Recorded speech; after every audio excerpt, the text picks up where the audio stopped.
Okay. Really sad news over the weekend. You called me. Yeah. Saturday? Was it Saturday, I believe? I think it was. Maybe it was Sunday. Maybe it was Sunday. I can't remember. I think it was Sunday afternoon. Yeah. And you had heard from the family of Tre Johnson. And, you know, what really sucks right now is this, like, world we're in where there's so much fake stuff, particularly on Facebook, that, like, a lot of times you don't know what is happening. I saw something, Mike Evans, the Tampa Bay Bucks receiver, his agency put out a post that's like, listen, any of this fake stuff you're seeing on Facebook is not real. Unless something comes from Mike Evans, stop believing it. Yeah. And we've seen this terrible stuff. We've seen stuff around here with Art Monk, Riggins. Doug, right. And so when you called me, obviously I knew the Tre Johnson thing was very real, and then I thought it was responsibly put out, right? Like the team got involved and the families.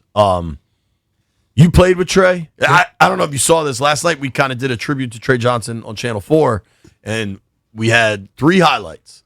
One was him opening, a hole that was larger than this studio for Stephen Davis. Yeah. Another was you scoring a touchdown coming right off a hole between Tre and John Jansen. And then the fight in the wild card game when he was protecting Brad. That 99 team was the best non-Joe Gibbs team of the last 40 years until Jaden Daniels' 24 season. Yep. That 99 team was good. And Tre was a huge part of it. Second round pick in 1994, played with the Skins for 8 seasons, built his family here, built his life here, much like you did. Yeah. And I'm just curious, what that meant to you. It hit me. I had been hearing little things, and Leslie Shepard and Tre went to college together, and Shep and I kind of stayed in touch. Shep always knew stuff I would find out, and then a friend of my family, she started working with his wife, so I would get more information and things like that. But when you never expect this. So she had sent out a text to me and Big Ray Brown, and I had a lot of return yards. And I would promise you look when I ran behind Tre, because Tre was one of we didn't have a wedge. We had 2 guys and 1 lead blocker, and it was Tre. And whoever else you put with him, didn't matter. He could keep up with them. He would open up holes. But what I liked about Tre so much, he was a football player who just played football. It wasn't his life. Right. The guy came here with a master's degree. He was teaching over at, I think it's Landon. Landon. He was teaching at Landon. He was super, super smart, cool as hell, had more interest. Like, I found this out later, like he had the interest in them little dogs. What's the dog called? The little pugs? No, like the little the little bulldogs, the Frenchies. Frenchies, yeah. Yeah. And you look at Tre, you say Frenchies, right? But he was that type of dude. But one thing about him, I thought he was a family-oriented dude. If you were his friend or you was in his family, you were always taken care of.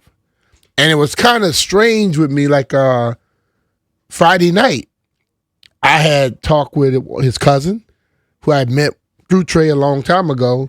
I was talking to his cousin, and then I remember seeing this young lady I know went to college with he and Leslie.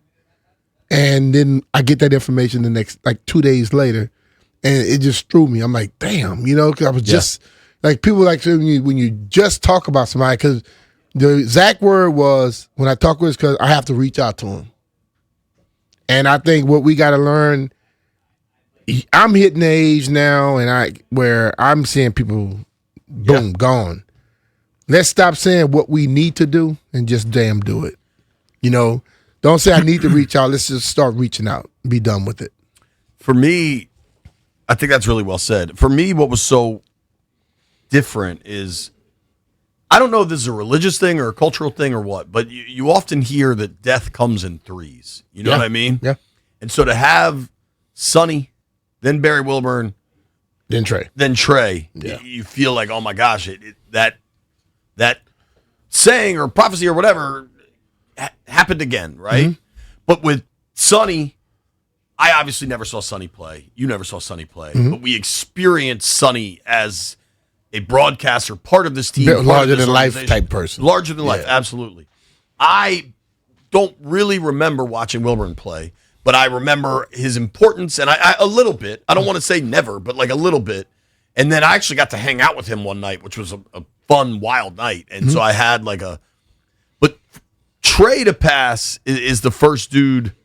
I watched his whole career. I remember when he was drafted. I remember those really frustrating Norv teams where it was like you start hot and then you fall apart late. And then I remember that 99 team. Like I remember that fight. You know what I mean? And Trey passing was just like, whoa. Like this is something that I think for a lot of people my age, maybe a little younger, maybe a little older, that really didn't get to experience the glory days of when the organization was at its best. Like I got to catch the 91 season, and that changed my life, right? But for a lot of people my age, it was a lot of ups and downs and more downs than ups. And Trey Johnson was an absolute fan favorite. Yeah, well, I tell you, I normally don't look at replies whenever I post something.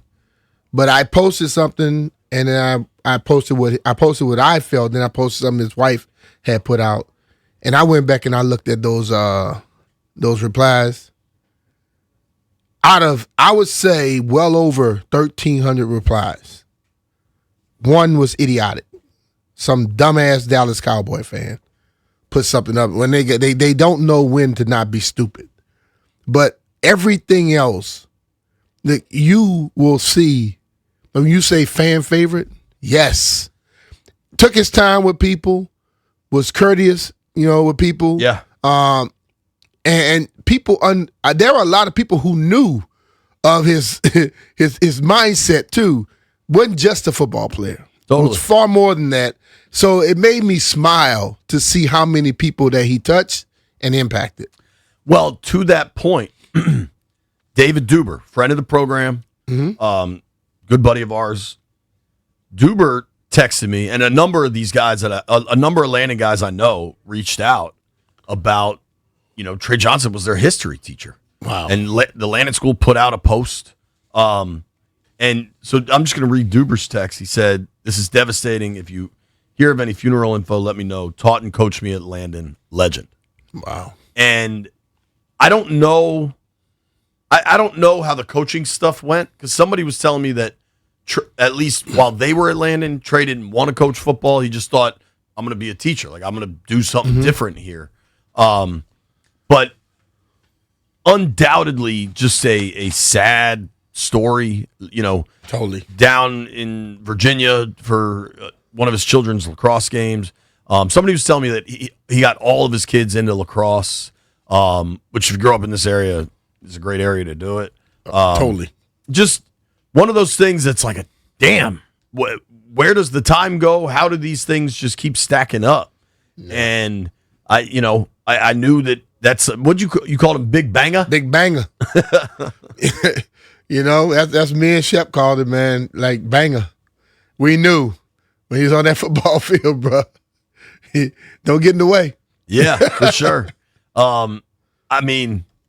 He was a unit, dude. Listed 6'2", 330, 328. But second round. Athletic as hell. Yeah.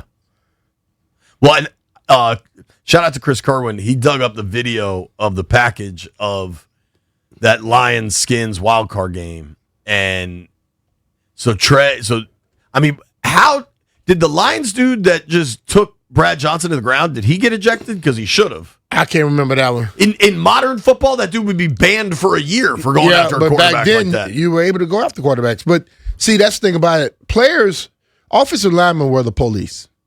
You did something stupid to anybody on the offense, they took care of that. And Trey didn't wait. You saw it was instant. And that's the guys before him, they did the same thing. The Hogs. You did something to a quarterback or running back, whatever, you cheap shot at somebody, they were going to handle you. The referee, if the ref missed it, that was on him, because it will be handled, it will be discussed or dealt with. Safe home to Trey Johnson. Thoughts, prayers, condolences with his family.